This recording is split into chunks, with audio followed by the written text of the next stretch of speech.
दस्तावेज उपलब्ध है, हर जगह पर समय समय पर आपदा प्रबंधन की बात की है, परंतु हमारे देश में लगभग 2004 के बाद आपदा प्रबंधन पर राष्ट्रीय स्तर पर व्यापक विचार विमर्श के बाद केंद्र और राज्य स्तर पर इस पर एक सामूहिक जवाबदेही और सामूहिक रिस्पॉन्स इसको तय भी किया गया और मैं मानता हूं बहुत अच्छे से 2000 की साल से लेकर 2023 तक की यात्रा को हमने किया है। कोविड के समय प्रधानमंत्री जी के नेतृत्व में राज्य के सभी मुख्यमंत्रियों ने साथ में रहकर सदी की सबसे भीषण महामारी का बहुत सफल सामना हम कर पाए हैं।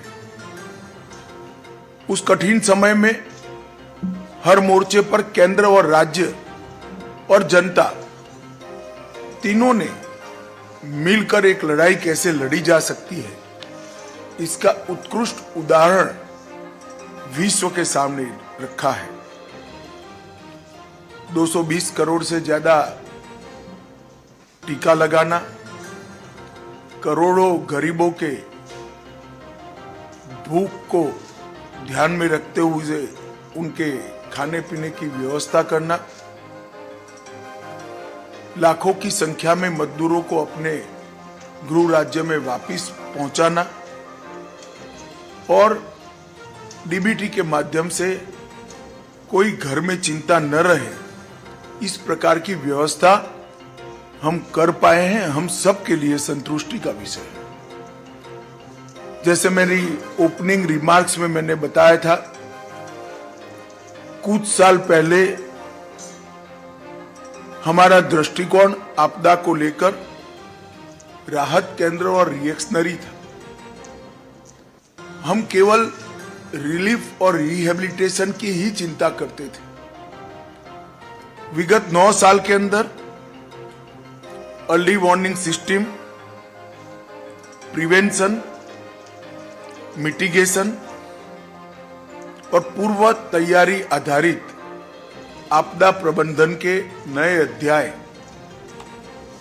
हम सब ने सामूहिक रूप से सामूहिक मेहनत और सामूहिक लगन से इसको जमीन पर उतारा है। आपदा मित्र योजना, कई सारे आपके सुझाव मिले हैं, मगर ये अपेक्षा भी ठीक नहीं कि सारा कुछ केंद्र ही कर देगा, मगर इस पर हम जरूर कुछ सोच पाएंगे तो सोचेंगे। परंतु 350 बहु जोखिम आपदा संभवित जिलों में लगभग 1 लाख युवा वॉलेंटियर को तैयार करने का हमने जो लक्ष्य रखा है, इससे कई सारे आपदाओं की घटनाओं में हमें बहुत अच्छे नतीजे मिल रहे हैं। इसका जो एनालिसिस हमारे सामने आ रहा है वो बहुत सकारात्मक और उत्साहवर्धक है। हमने एक नई पद्धति भी चालू की है। आईएमसीटी की टीम जो भेजना है, पहले राज्यों के ज्ञापन की प्रतीक्षा कर ज्ञापन आने के बाद भेजते थे। हमने प्रोएक्टिव तरीके से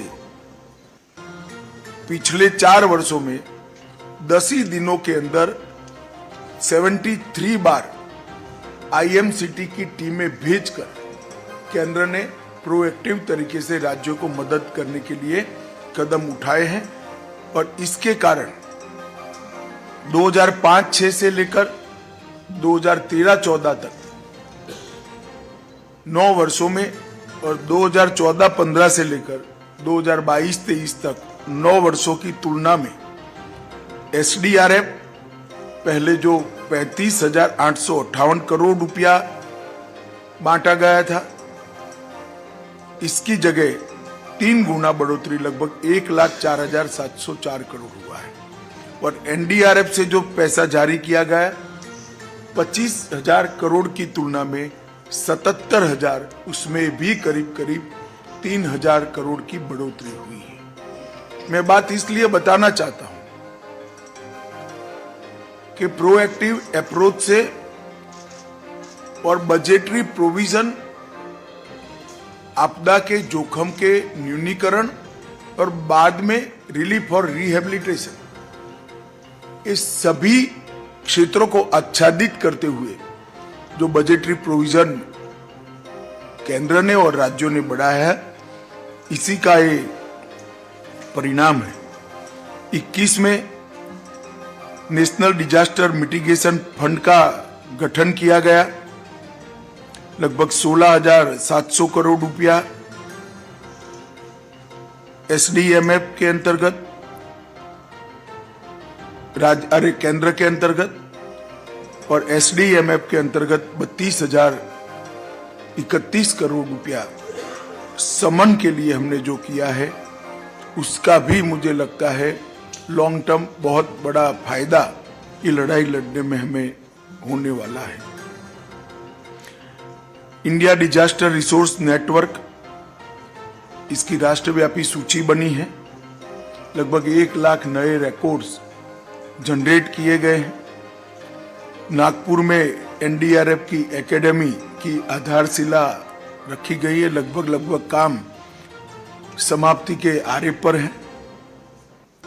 354 करोड़ से कॉमन अलर्टिंग प्रोटोकॉल्स को एसएमएस के जरिए से लागू करने का प्रावधान किया गया है। आपदा प्रबंधन सूचना प्रणाली portal 112 emergency response support system और 241 विश्वविद्यालयों के अंदर India universities and institution network for disaster risk reduction की स्थापना, ये हमारे बहुत उपयोगी और बहुआयामी इनिशिएटिव है। सुभाष चंद्र बोस पुरस्कार के माध्यम से आपदा प्रबंधन के क्षेत्र में कंट्रीब्यूट करने वाले व्यक्ति और संस्था दोनों को पुरस्कृत करने की परंपरा सम्माननीय प्रधानमंत्री जी ने प्रस्तापित की है। इससे निश्चित रूप से इस क्षेत्र में काम करने वाली संस्थाओं के कर्मचारियों में और व्यक्तियों में, दोनों में उत्साहवर्धन हुआ है। अभी कमल जी ने 10 ऐप और साइट्स का आप लोग